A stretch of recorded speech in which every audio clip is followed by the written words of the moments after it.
오늘의 말씀 마태복음 24장 32절부터 36절까지 우리 합독합니다. 우리 천천히 같이 합독합니다. 무화과 나무 비유를 배우라. 그 가지가 연하여지고 잎사귀를 내면 여름이 가까운 줄 아나니 이와 같이 너희도 이 모든 일을 보거든 인자가 가까이 곧 문 앞에 이른 줄 알라. 내가 진실로 너희에게 말하노니 이 세대가 지나가기 전에 이 일이 다 일어나리라.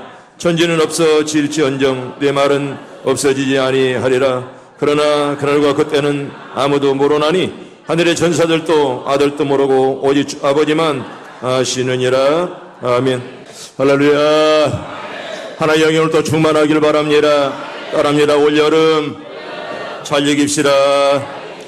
여사랑과 인사합니다. 올여름 잘 이깁시다. 여러분 벌써 소서가 지났습니다. 세월이 참 빠릅니다. 내일 모레가 이렇게 추복입니다. 요사이 무더위 정말 장난이 아니지요. 습기가 많아서 불쾌지수가 굉장히 높습니다. 아마 금년에 더 많이 더울 거라는 그런 일기예보가 나옵니다. 사람은요 여름에 많이 늙습니다. 겨울보다는 훨씬 더 여름에 많이 늙는다 그렇습니다. 여러분 다 건강하길 바랍니다. 다 잘 되길 바랍니다.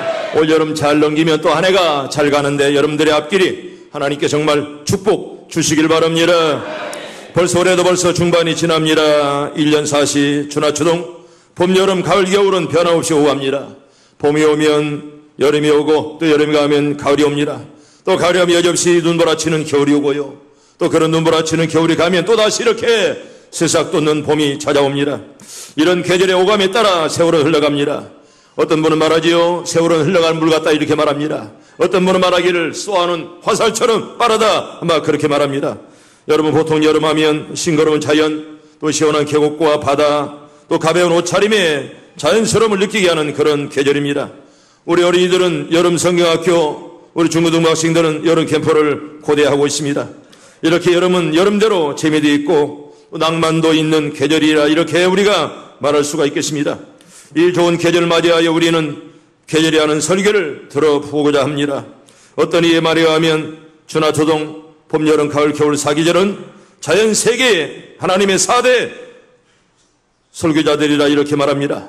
봄은 봄대로, 가을은 가을대로, 또 겨울은 겨울대로 이렇게 많은 교훈을 우리에게 안겨주는 것입니다. 과연 이 1년 사계절은요 각각 우리에게 많은 교훈을 줍니다. 저처럼 봄은요 대지를 뚫고 힘차게 솟아오르는 새싹들을 바라보면서 새 생명을 발견합니다.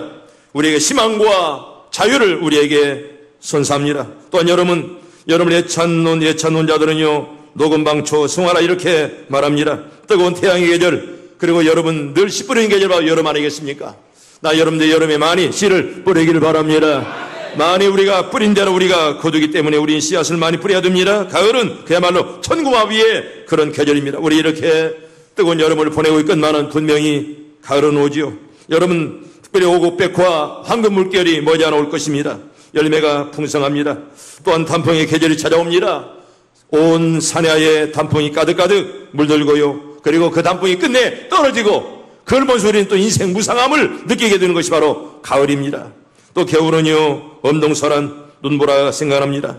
헐벗고 굶주리고 또한 갈 곳이 없는 사람들에게 겨울은 정말 무서운 계절입니다. 그래서 어떤 사람은 겨울을 공쥐팥쥐라 이렇게 말하는 것을 들어봅니다. 여러분 공쥐팥쥐 이야기도 우리에게 많은 교훈을 주는데요. 계모 밑에서 수많은 학대를 받던 공쥐가 고귀한 인물과 혼인하게 되고 공쥐를 괴롭히던 팥쥐와 계모는 처벌받는다는 그런 내용의 그런 이야기입니다. 평안도, 경기도, 전라북도, 경상남도 등지에서 이야기가 되는데 물론 전하는 사람들의 기억력과 문학적 소양 정도에 따라 다양한 내용을 우리에게 전해지고 있지만은 그러나 기본 줄거리는 딱 하나입니다. 같습니다. 공쥐는 어머니를 일찍 여의고 계모 설화에서 자라게 됩니다. 계모는 자기가 데리고 온 팥쥐만을 감싸고요 공쥐를 학대합니다. 밭을 멜 때 팥쥐에게는 쇠 호미를 주고요 공쥐에게는 어떤 호미를 줄까요? 나무로 만든 그런 호미를 주기 때문에 나무가 어떻게 나무 호미로 밭을 맵니까? 골탕을 먹이려고 이렇게 하면서 정말 공쥐를 이렇게 괴롭힙니다. 그런데 하늘에서 어머니의 덕신 소가 내려와 이 공쥐를 이제 도와주고 과일도 준다는 그런 이야기 한 토막입니다. 의가의 잔치날이 되자 계모는 팥쥐만 데리고 공주에게는 밑 빠진 독에 물을 마음껏 길어라. 여러분, 밑 빠진 독에 물 길어본들 물이 찹니까? 또한 곡식을 찢고 뱉자고 하는 그런 어려운 일만 이 팥쥐에게 시키는 것입니다. 이 공주에게. 그러나 두꺼비가 나타나 독에 구멍을 막아주고 새떼가 몰려와 곡식을 까주고 선녀가 내려와서 배를 짜준다는 그런 이야기도 있습니다. 공주는 선녀가 주고 간 옷과 신발을 착용하고 잔치에 가다가 냇가에서 신발 한 짝을 잊어버립니다. 이 신발이 그 고을의 온님의 눈에 띄게 되었고 수수문 끝에 공주의 것임이 판명되어 이 온님이 누구와 결혼할까요? 공주와 혼인하게 됩니다. 잘 됐죠. 그럼에도 이 팥쥐는 흉계를 품고요, 공주에게 접근하여 연못에 빠뜨려 죽이려고 하는 공주처럼 자기가 또 행세합니다. 꽃으로 환생한 공주는 팥쥐가 주리벌짝마다 괴롭히다가 마침내 온님 앞에 나타나서 그동안의 사정을 온님에게 다 알려줍니다. 온님은 즉시 팥쥐를 처단하여 어미에게 보내고 그 어미는 선물이 온 줄 알고 기뻐서 뜯어보는데 누굴까요? 바로 딸의 시신이 그 앞에 있다는 그런 이야기, 바로 이야기가 지금까지 우리에게 전해집니다. 그렇게 겨울을 팥쥐 엄마라고 이렇게 하는가 봅니다. 독하기에 팥쥐 엄마라 이렇게 말하죠. 여러분, 사람이 독하면 그 독한 벌이 찾아오는 것입니다. 때문에 예수 안에서 우리는 다 말씀 안에서 언제나 믿음으로 우리가 선해야지, 독하면 절대 하나님이 축복하지 않습니다. 우리 모두 다 선하기를 소원하기를 바랍니다. 독하면 하나님께서 버려요. 독한 사람에게 하나님의 은혜가 임하지 않습니다. 겨울은 우리에게 예배하라 이렇게 말합니다. 여러분, 겨울은 예배해야 우리가 이렇게 한겨울 동안을 잘 보낼 수가 있습니다. 참으로 바울의 말대로 하나님의 자연 세계는 우리 인간이 볼 줄 아는, 눈과 들을 줄 아는 귀만 가진 사람이라면 분명히 하나님 말씀이요 바로 성경입니다. 우리 성경 볼까요? 오늘 로마서 우리 1장 18절과 우리 20절 천천히 봅니다. 로마서 1장 18절과 20절 봅니다. 시작. 하나님의 진노가 불의로 진리를 막는 사람들의 모든 경건하지 않음과 불의에 대하여 하늘로부터 나타나나니 이는 하나님을 알만한 것이 그들 속에 보임이라. 하나님께서 이를 그들에게 보이셨느니라. 창세로부터 그의 보이지 아니하는 것들 곧 그의 영원하신 능력과 신성이 그가 만드신 만물에 분명히 보여 알려졌나니 그러므로 그들이 핑계하지 못할지니라. 아멘. 여러분, 다 눈들이 열리기를 바랍니다. 귀가 열리기를 바랍니다. 신령한 눈을 열어서 하나님의 세계를 바라보면서 우리가 하나님의 은혜를 우리가 체험해야 됩니다. 하나님 만드신 능력과 신성이 그 만드신 만물에 분명히 보여 알게 되나니 그러므로 저희가 핑계하지 못한다 이렇게 말씀을 합니다. 우리가 꽃 한 송이 볼 때마다, 흘러가는 구름을 볼 때마다 하나님의 능력과 솜씨를 발견하라고 우리 이렇게 말씀을 합니다. 그렇게 여러분, 자연세계는 오늘 우리가 보는 기록된 성경이 있기 전에요 이미 우리에게, 인간들에게 많은 교훈을 주고 있습니다. 여러분, 영국의 유명한 자연시인 워즈워드는 이렇게 말합니다. 자연으로 돌아가라. 자연은 내게 모든 신비로운 진리를 가르쳐 주리라. 노래하는 각종 새들과 푸른 잔디밭에 별처럼 깔린 온갖 꽃들과 기쁜 봄이 가져오는 여러 가지 생각이 다 깨끗한 영에게는 하나님 말씀이니라 이렇게 말씀을 하죠. 할렐루야. 우리 영들이 다 깨끗하기를 바랍니다. 영이 깨끗하면 하나님의 은혜가 임한다 이렇게 우리에게 말씀을 합니다. 깨끗한 영에게는 하나님 말씀이 임한다. 우리 성경 우리 이렇게 말씀을 합니다. 여러분, 신곡의 저자 단테는요, 자연은 영원한 하나님의 예술이다 이렇게 말합니다. 여러분, 자연은 하나님의 예술이요. 여러분, 어떻게 인간이 그렇게 아름다운 자연을 만들 수가 있습니까? 장발장의 여러분 주인공 빅토르 휴고는 이렇게 말합니다. 자연은 하나님의 얼굴이요 이렇게 말합니다. 우리가 자연을 바라볼 때만 하나님의 얼굴을 보는 것처럼 바라본다는 것입니다. 한국 속담에 가을은 남자의 마음을 흔드는 계절이고 봄은 여자의 마음을 흔드는 계절이다. 그러면 여러분, 어떤 계절일까요?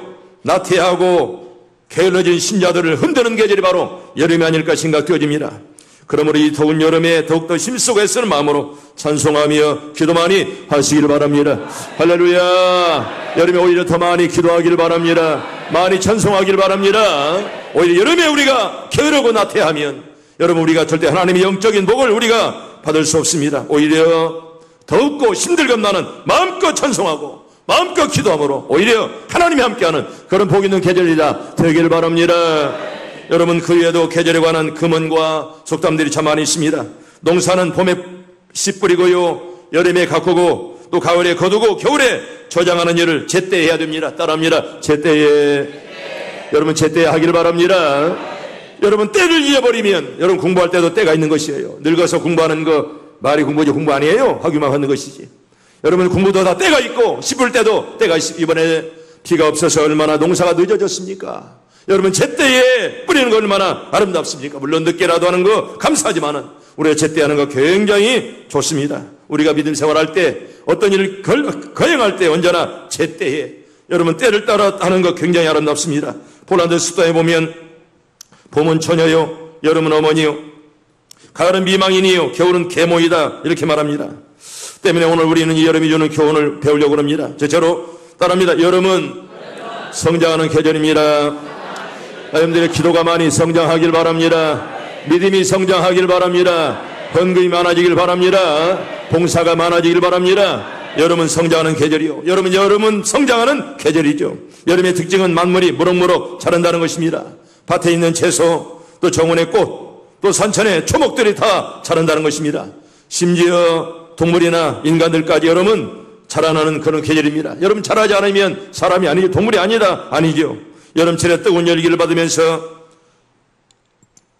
무럭무럭 자라나는 풀과 나무들, 꽃들 한마디로 여름은 성장의 계절임을 알 수가 있습니다. 여름 봄에는 싹이 트고 여름에는 성장하며 가을에 결실하는 이 같은 과정을 보면 분명 여름은 성장하는 계절입니다. 그런데 여러분 여름에 성장하지 못하는 것은 무생물뿐입니다. 생명이 있는 존재라면 어떤 하나 예의 없이 다 자랍니다. 잎이 자라고 줄기가 자라고 그리고 순이 자라고 매일매일 끊임없이 자라갑니다. 특별히 여러분 여름 전날 장마철에 대나무밭을 가봤는지요? 죽순이 얼마나 많이 자랍니까? 하루가 자라게 자라고요. 어떤 때는요 그냥 오전과 오후가 다르게 이렇게 죽순이 쑥쑥 자라갑니다. 할렐루야. 여러분 믿음이 이렇게 쑥쑥 자라기를 바랍니다. 은혜가 많아지길 바랍니다. 언제나 쑥쑥 자라는 것이 바로 하나님의 뜻이요 하나님의 예정입니다. 성도 여러분, 이같이 만물이 성장하는 여름은 우리에게 뭐라고 말씀합니까? 성장하라 그렇게 말하죠. 할렐루야. 따라합니다. 너희도 자라가라. 너희도 성장하라. 하나님께서 우리에게 말씀하는 말씀이 뭡니까? 여름을 우리에게 주시면서 너희는 자라가라, 성장하라 이렇게 우리에게 말씀하죠. 할렐루야. 우리 모두 성장하길 바랍니다. 여러분 여름에 뭐 뜨겁다고 해서 낮잠이나 자고 나른해지면 우리 믿음이 더욱더 빠질 수밖에 없습니다. 날 여러분들이 쭉쭉 올 여름에 자라기를 바랍니다. 성장하길 바랍니다. 성도 여러분, 먼저는 우리의 속사람이 쭉쭉 자라가야 됩니다. 장성 없는 신앙은 죽은 신앙이요, 여러분 자라나지 않는 은혜는요 위조은혜, 가짜 은혜라 그런 말입니다. 생명은 곧 장성의 특징이라 그런 말입니다. 살아있기에 우리가 이렇게 성장하고 살아있기에 자란다는 것입니다. 유럽이나 어미를 떠난 새끼 이야기를 하나 드립니다. 유럽이나 시베리아에 사는 오리과의 백조, 오리과의 백조는 알을 까서 새끼가 어릴 때는요 먹이를 갖다 주면서 잘 돌보지만은 조금만 성장하면 먹이를 일체 물어다 주지 아니하고 자기 스스로 찾도록 그렇게 만들고요, 부리로 꽁무니를 밀어 둥 우리 밖으로 밀어낸다고 합니다. 스스로 먹이를 찾아서 자라가라 그런 말입니다. 여러분 미호사가 아니라 어릴 때부터 스스로 하는 법을 배우도록 어미는 그렇게 어린아이를 가르친다는 것입니다. 그래야 이 새끼들은 어쩔 수 없이 어미의 곁을 떠나 독립을 하게 됩니다. 여러분 신앙에도 이런 면이 있습니다. 처음에는 남의 도움이 필요하건만은 나중에는 자기 이름을 손수 키워라 그런 말이죠. 할렐루야. 따라합니다. 내 신앙 내가 책임져야지요. 여러분의 신앙 여러분들이 책임지길 바랍니다. 누가 여러분 책임져 주십니까? 아무리 우리 어머니가 아무리 믿음이 좋아도 어머니 신앙은 어머니 신앙이죠. 물론 자식을 위해서 기도해주고 도와줄 거니까만은 내 믿음 내가 지켜야지. 할렐루야. 믿음들 다 지키길 바랍니다. 내 믿음 내가 버리면, 내가 지키지 않으면 누가 나를 지켜주겠습니까? 혈압이 많은 유동에 대해서 하나 말씀드립니다. 여러분 옛날에 중국 자녀는 하나만 낳고 생산에 열중하라 이렇게 중국이 유치됐습니다. 여러분 그래도 여러분 중국이 세계에서 인구가 제일 많습니다. 하나만 낳으라고 외쳐도 얼마나 인구가 많은지를 모릅니다. 자녀는 하나만 낳고 생산에 열중하라 외친 중국에서 오래전에 외동에게는 성격상의 결함이 많다는 조사 결과가 나왔습니다. 그래서 하나만 키우는 집의 자녀들이 외톨이가 많다는 것이요, 외동이가 고집이 세다는 것입니다. 1980년 2월에 4살부터 6살 외동이의 성장에 관한 조사를 이렇게 보고했는데 골자는 바로 이렇습니다. 저처럼 의동의 부모는 과보의 그런 경향이 많다. 물론 하나만 키우기 때문에 얼마나 오냐오냐 합니까? 그러다 보니까 어린아이가 못된 길로 갈 수밖에 없습니다. 그래서 어린이 성격에 역기능한다는 것입니다. 너무 오냐오냐 키우니까 어린아이가 삐뚤어 갈 수가 있다는 것입니다. 두 번째로 음식과 옷에 주문이 많습니다. 하나만 키우니까 어머니 아버지 나 이거 싸줘 얼마나 주문이 많겠습니까? 세 번째로 윗사람에게 어려운 줄 모릅니다. 그전들 오냐오냐 그러니까 윗사람 봐도 어려울 줄 모르는 그런 사람이 될 수가 있었다는 것입니다. 네 번째로 물건을 소중히 여기지 않습니다. 자기 마음대로 쓰고 하면서 이렇게 자라갑니다. 다섯 번째로 짜증을 잘 부립니다. 그래서 혼자를 애들 키우다 보면 짜증이 많아지고요. 여섯 번째로 방자합니다. 건방지다는 것입니다. 일곱 번째는 이기적입니다. 자기밖에 모릅니다. 물론 다 그런 건 아니지만은 그래도 하나 기르는 집의 자녀가 그럴 수가 있다는 것입니다. 여덟 번째로 남의 생각을 할 줄 모르고요. 자기밖에 모릅니다. 아홉 번째는 겁이 많습니다. 왜 행여나 누가 나를 건드리지 않을까? 외롭게 이렇게 혼자 이렇게 커갑니다. 열 번째로 자립심이 약하다는 것입니다. 때문에 하나만 기르는 부모의 자녀는 더욱더 많이 기도하고 신경을 써야 됩니다. 여러분 신앙인도 홀로 외골로 빠져 들어가면 편파적이 되고 싶습니다. 자기 생각이 옳다고 남의 생각은 들을 줄 모릅니다. 광신적인 태도가 여기서 비롯됩니다.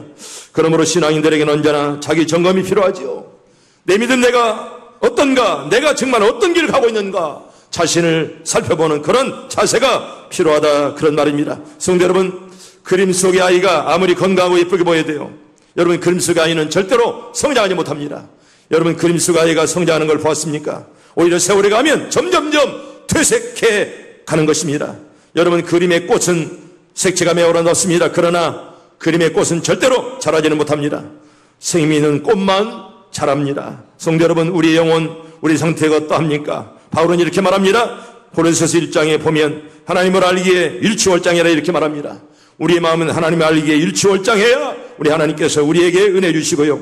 또 우리가 하나님의 아들을 믿는 것과 아는 일에 하나가 되어 온전한 사람을 이루어 주님의 장성한 분량까지 충만한 데까지 이른다 이렇게 우리에게 말씀을 합니다. 우리의 목표는 주님의 그리스도의 장성한 분량이라 이렇게 말씀을 하죠. 우리 성경 볼까요? 우리 에베소서 4장 13절과 14절을 천천히 봅니다. 시작. 우리가 다 하나님의 아들을 믿는 것과 아는 일에 하나가 되어 온전한 사람을 이루어 그리스도의 장성한 분량에 충만한 데까지 이르리니 이는 우리가 이제부터 어린아이가 되지 아니하여 사람의 속임수와 간사한 유혹에 빠져 온갖 유혹에 풍제 밀려 요동하지 않게 하려 함이라. 아멘.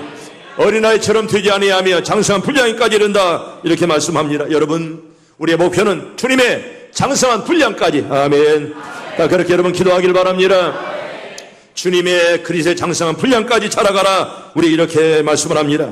바울은 이렇게 말합니다. 베드로 사도가 말씀하기를 모든 악독과 모든 괴혈과 외식과 시기와 모든 비방하는 말을 버리고 갓난아이들처럼 순전하고 신령한 젖을 사모하라 이렇게 말합니다. 이는 이로 말미암아 너희의 구원에 이르도록 자라게 하려 함이라 이렇게 말씀은 오늘도 신령한 은혜가 있길 바랍니다. 오늘 말씀하더니 병마가 물러가길 바랍니다. 하나님께서 우리에게 하고자 하면 못할 일이 없습니다. 때문에 우리가 믿고 기도할 때 다 믿는 대로 응답 받는 줄로 믿습니다. 성도 여러분, 우리는요 이 자라는 계절에 레바논의 백향목처럼 자라가 됩니다. 레바논의 백향목은 쭉쭉 하늘 향해서 뻗어갑니다. 얼마나 잘 자라면 하늘나무라 이렇게 말합니다.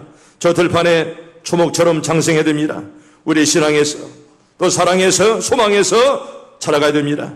여러분 성경 지식에서 기도 생활에서 저 전도에서 헌금에서 생활에서 여러분 쭉쭉 할렐루야 자라가길 바랍니다. 여러분 성장하는 계절입니다.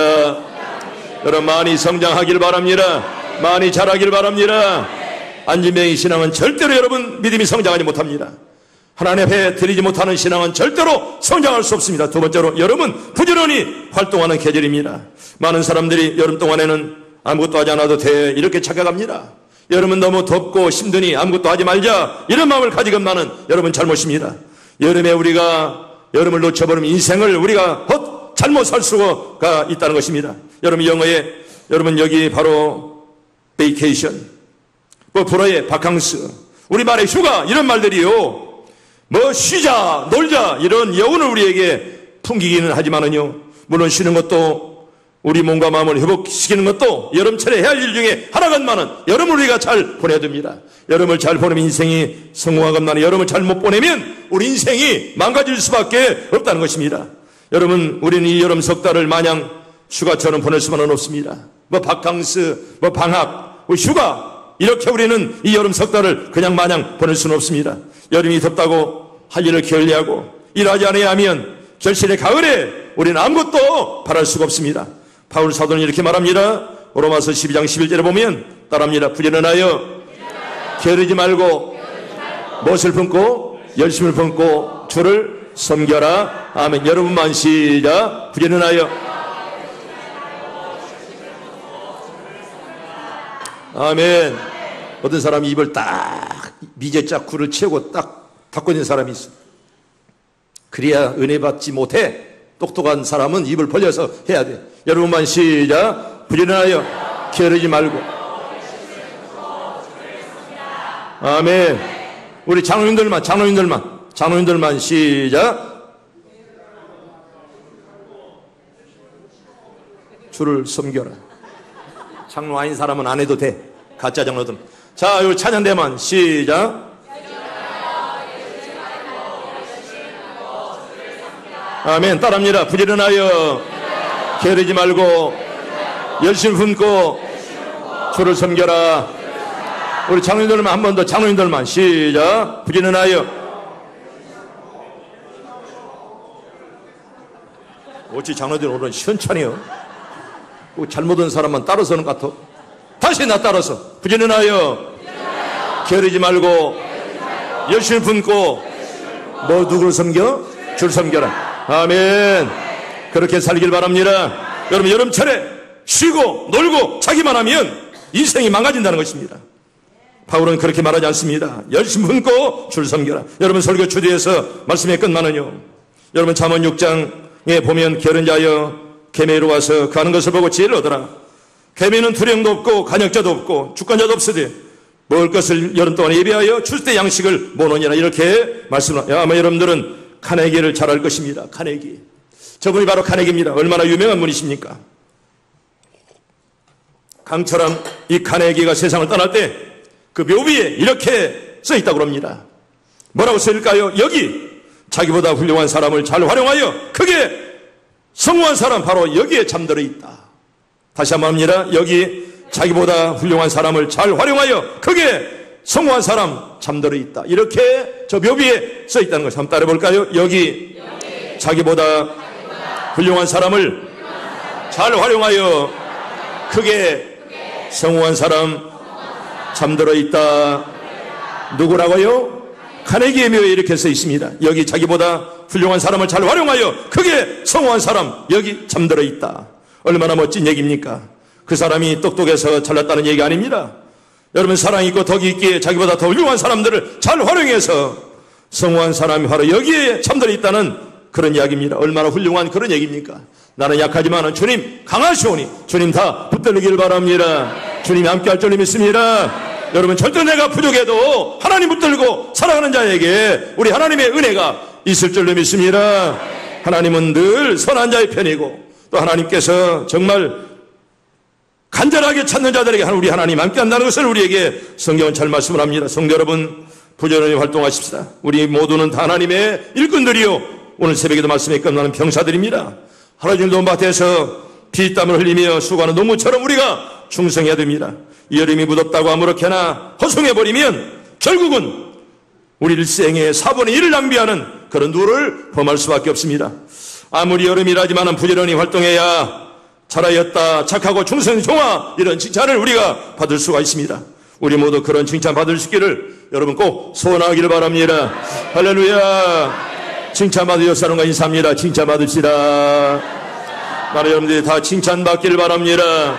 하나님의 배목자 앞에 교인들에게 칭찬받는 여러분들 되면 하나님 얼마나 기뻐하실까. 마지막 세 번째로 따라합니다. 여름밤은 하나님의 영광을 바라보는 계절입니다. 올 여름에 하나님의 영광을 많이 바라보길 바랍니다. 여름철의 아름다운 것 중에 하나가 바로 여름밤이 하나 계십니까? 여러분, 여름밤이 아름다운 하늘에 있습니다. 피곤한 하루를 일과를 마치고 밤마다 멍석을 깔아놓고 그 위에 온 식구들이 둘러앉아 찐고구마를 먹으면서 별세계를 바라보며 정담을 나누었던 어린 시절을 저는 지금도 잊을 수가 없습니다. 여러분, 시골밤, 특히 여름의 밤 하늘의 별은요, 먼지와 오염으로 범벅이 된 도시 하늘의 별과는 비교할 수 없을 만큼 깨끗하고 찬란합니다. 그리고 맑습니다. 얼마나 아름다운 그런 밤이었습니까? 하늘에서 금방 별들이 쏟아질 것 같은 이루 말할 수 없는 고향 하늘의 아름다운 추억들을 대부분의 사람들은 다 가지고 있을 것입니다. 여러분, 근대 천문학에 의하면 이 우주는요 10만 은하군이 있어서 그 중에 가장 가까운 거리에 있는 것도 적어도 200광년의 거리가 떨어져 있다고 합니다. 또 한 개의 은하계 중에는 300억만 성운이 이제 일단이 되어서 뭉쳐 있고요. 그 300억만 가운데 비교적 별이 태양을 중심하여 9개 유성과 해성과 기타 전체 약간으로 둘러싸여 있는 것이 오늘 우리가 사는 우주, 태양계 우주라 그렇게 말합니다. 따라서 이 대우주에서 우리가 사는 이 지구의 존재는 태양 중에 한 포말, 다시 말하면 그 넓은 바다에 파도 하나보다도 적은 그런 조그만 거품에 불과할 뿐이다, 그런 말입니다. 성도 여러분, 우리 모두 밤하늘의 별들을 바라보면서 한번 우리가 생각해 보십시다. 이 우주는 얼마나 크고 우리 인생들은 얼마나 하찮은 존재인가를, 얼마나 우주가 크고 나는 얼마나 하찮은 존재인가를 여러분 꼭 깨닫길 바랍니다. 우리 성경 볼까요? 시편 8편 우리 3절과 4절 우리 천천히 봅니다. 시작. 주의 손가락으로 만드신 주의 하늘과 주께서 베풀어 주신 달과 별들을 내가 보오니 사람이 무엇이기에 주께서 그를 생각하시며 인자가 무엇이기에 주께서 그를 돌보시나이까. 아멘. 여기 하나님의 사람 다윗은 하나님께서 그의 손가락으로 하늘을 만드셨고 달과 별을 베풀어 주었다 이렇게 말씀을 하십니다. 온 우주가 하나님에 의해서 창조된 것으로 보고 있습니다. 하나님께서 그의 손가락 하늘을 창조했다는 말은 하늘이 하나님의 작품이요 능력의 증거라, 그런 말입니다. 이제 말씀을 정리합니다. 성도 여러분, 그렇다면 여러분, 한여름밤 밤하늘의 별들은 오늘 우리에게 어떤 교훈을 말씀합니까? 너희는 하나님의 위대하심을 기억하라. 그 앞에서 겸손하라. 우리 이렇게 말씀합니다. 저 수많은 별들이 너희는 하나님을 찬양하라. 또 너희는 겸손하라. 이렇게 우리에게 웅변하고 있습니다. 너희는 낮은 발등성만한 내려다보면서 서로 물고 뜯고 하는 어리석음을 행하지 말고 저 높은 하늘의 세계를 바라보면서 넓은 마음은 열린 마음, 확 트인 마음을 가져라. 이렇게 우리에게 말씀을 합니다. 할렐루야. 이런 마음들이 다 있길 바랍니다. 정말 시원한 마음, 넓은 마음, 하나님 함께하는 그런 복된 마음 여러분 다 갖길 바랍니다. 성도 여러분, 오늘도 우리들 오늘 밤 저 광대 무변한 여름 하늘을 바라보면서 넓은 마음 주시라 여러분 꼭 기도하시길 바랍니다. 오늘이 벌써 7월 9일 날 바로 이렇게 좀 있으면 중순에 접어듭니다.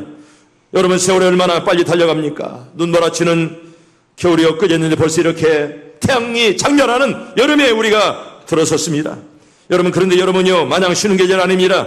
우리 마음이 지혜로우면 이 여름에도 자연을 통하여 위대한 설교를 우리가 들을 수가 있습니다.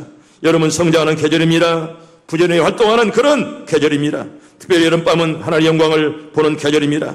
또 하나 여러분, 우리에게 파루시아 제레미야 신앙을 가져라. 우리 이렇게 말씀을 우리 예배 전에 불렀던 찬송이 바로 그 찬송입니다. 우리 176장 우리 1절만 부르고 말씀을 마칩니다. 아까 불렀던 찬송입니다.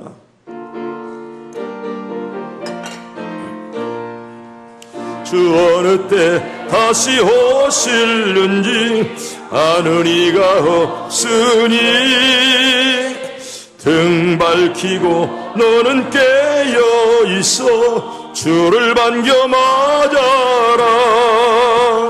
주 안에서 우리 몸과 마음이 깨끗하게 되어서 주 예수님 다시 오실 때에 모두 기쁨으로 맞으라. 할렐루야. 다 기쁨으로 주를 맞길 바랍니다. 여러분 많이 성장하길 바랍니다.